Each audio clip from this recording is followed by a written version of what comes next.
আসসালামু আলাইকুম। আশা করি সবাই ভালো আছেন। আজকের ভিডিওতে আমি আলোচনা করব আহ, প্রাণী আচরণ সম্পর্কে। তবে আজকের ফার্স্ট লেকচারে আমি জাতীয় বিশ্ববিদ্যালয়ের সিলেবাস নিয়ে একটু কথা বলবো। আমরা দেখব জাতীয় বিশ্ববিদ্যালয়ে কি কি প্রশ্ন পরীক্ষায় আসে, টপিকস ওয়াইজ দেখবো আর কি, এতে আপনাদের সুবিধা হবে।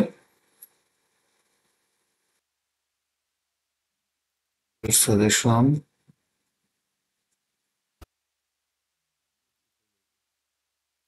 এটা দেখবো আর কি।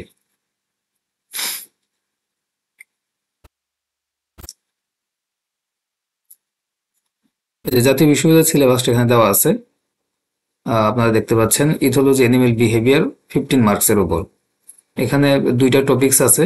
প্রথমত হচ্ছে ডেভেলপমেন্টাল বায়োলজি, এখানে 50 মার্কস থাকে, এবং ইথোলজি 50 মার্কস, 100 মার্কসের পরীক্ষা হয়।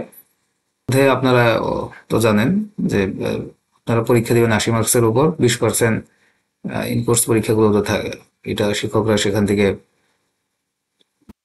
ইনকোর্স মার্ক তারা হচ্ছে জাতীয় বিশ্ববিদ্যালয়ে সাবমিট করে, আর বাকি 80 মার্কসের উপর পরীক্ষা হয় ডিরেক্টলি। তা জাতীয় বিশ্ববিদ্যালয়ের সিলেবাসে প্রথমত হচ্ছে ইন্ট্রোডাকশন টপিক্স থেকে ডেফিনেশনস কনসেপ্ট অফ বিহেভিয়ার্স। 2 নম্বর টপিক্স আছে হচ্ছে ডেভেলপমেন্ট অফ বিহেভিয়ার্স, এখানে অন্টোজেনি, ন্যাচারাল সিলেকশন এবং এনভায়রনমেন্টাল ইনফ্লুয়েন্স আপন বিহেভিয়ার, এটার উপর। এবং থার্ড টপিক্স হচ্ছে physical basis of behaviour, neural control of behaviour, reflexes of behaviour, effects of hormones on sexual, aggressive and maternal behaviour. Fourth topics হচ্ছে instinct and learning, introduction to instinct and learning behaviour, imprinting and learning, sensitive period. And 5 topics হচ্ছে social behaviour, এর মধ্যে অল্ট্রিজম এবং parental care. অল্ট্রিজমের মধ্যে আছে হচ্ছে kin selection, mutualism and reciprocity. এবার signal for communications, types of বিভিন্ন functions of communications, animals calls and their uses. মূলত এটাই হচ্ছে জাতীয় বিশ্ববিদ্যালয়ের সিলেবাস ভিত্তিক যে টপিকসগুলো। এখান থেকে যে যে বিষয়গুলো আমি জাতীয় বিশ্ববিদ্যালয় ছেলে মেয়েদের পড়ার জন্য রেকমেন্ড করব, প্রথম টপিক্স থেকে এই বিষয়গুলো তারা পড়বে। অর্থাৎ প্রাণী আচরণ কি বা ইথোলজি কি এর সংজ্ঞা দাও, ইথোলজির কর্মপরিধি এবং নিকোটিন ভার্জেন সম্পর্কে তাকে জানতে হবে। ইথোলজি সম্পর্কিত বিভিন্ন সংজ্ঞা রয়েছে, এগুলো তারা দেখবে।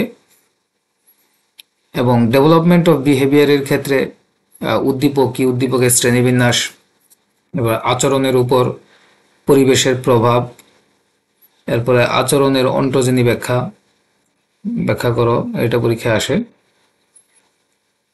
এরপরে আছে হচ্ছে যেসব উপাদানগুলো প্রাণীর প্রজনন আচরণকে প্রভাবিত করে সেগুলো উল্লেখ করো।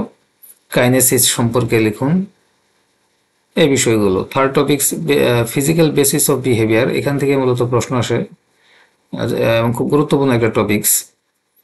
সাপেক্ষ প্রতিবর্তী ক্রিয়া ব্যাখ্যা করুন, বিভিন্ন ধরনের রিফ্লেক্সের বিবরণ দিন, প্রজনন আচরণে হাইপোথ্যালামাসের ভূমিকা কি, ওরিয়েন্টেশন কি, সকল ওরিয়েন্টেশনই টেক্সিস নয়, ব্যাখ্যা করুন।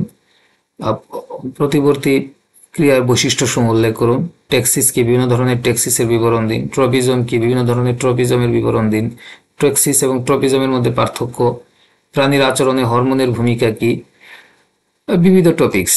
এরপরে রয়েছে ইনস্টিংক্ট অ্যান্ড লার্নিং এর ক্ষেত্রে সহজাত এবং শিক্ষালব্ধ, লার্নিং এবং ইনস্টিংক্ট বিহেভিয়ার কি, এবং প্রাণীর লার্নিং বিহেভিয়ারের বৈশিষ্ট্যসমূহ, সহজাত আচরণ এবং ওই লার্নিং বিহেভিয়ারের মধ্যে তুলনামূলক আলোচনা, খুব ইম্পর্টেন্ট প্রশ্ন।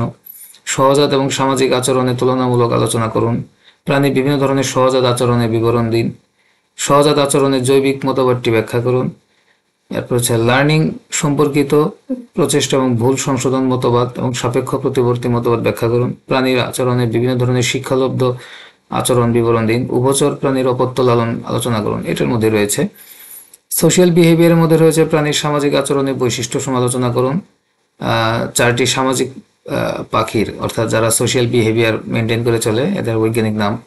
মৌমাছির নৃত্যের ভাষা, দলবদ্ধ এবং সমাজবদ্ধতার মধ্যে পার্থক্য কি, মৌমাছির 5টি প্রজাতির নাম, এগুলো মুখস্থ করতে হবে, শিখতে হবে। মৌমাছির সামাজিক সংগঠনের বর্ণনা দিন। বিভিন্ন প্রকার রেসিপ্রোকাল অল্ট্রিজমের বিবরণ দিন। মিউচুয়ালিজম, অল্ট্রিজম এবং স্বগোত্রীয় নির্বাচন কি, উদাহরণসহ ব্যাখ্যা করুন। উইপোকার সামাজিক আচরণের বিবরণ দিন। 3 কাঁটাযুক্ত স্টিকলব্যাক মাছের সামাজিক আচরণের বিবরণ দিন। প্যাক অর্ডার বলতে কি? বিভিন্ন ধরনের ডমিনেন্স বা দূরে অন্ধকারে হায়ারার্কির বিবরণ দিন। হেরিঙ্গাল পাখির প্রজনন আচরণের বিবরণ দিন। মাছের অপত্য লালনের বিবরণ দিন। স্টিকলব্যাক মাছের আচরণের কথা বললেই হবে। এরপরে অভিপ্রায়ন কি? মাছের অভিপ্রায়ন সম্পর্কে লিখুন। সিগন্যালস অফ ফর কমিউনিকেশনের ক্ষেত্রে প্রাণীর বিভিন্ন ধরনের যোগাযোগ পদ্ধতির বিবরণ দিন। ইমপ্রিন্টিং কি? পাখির ইমপ্রিন্টিং আচরণের বিবরণ দিন। সিগন্যাল কি? অন্যান্য যোগাযোগ অপেক্ষা শব্দ যোগাযোগের সুবিধাগুলো কি কি? হরমোন এবং ফেরোমনের মধ্যে পার্থক্য লিখুন। বিভিন্ন প্রকার ফেরোমনের বিবরণ দিন। প্রাণীর রাসায়নিক যোগাযোগের বিবরণ দিন। বায়োলজিক্যাল ক্লক প্রপঞ্চটি ব্যাখ্যা করুন। শব্দ যোগাযোগ কি? পতঙ্গ এবং ব্যাঙের মধ্যে যোগাযোগ পদ্ধতি বিবরণ দিন। এগুলো হচ্ছে টপিকস।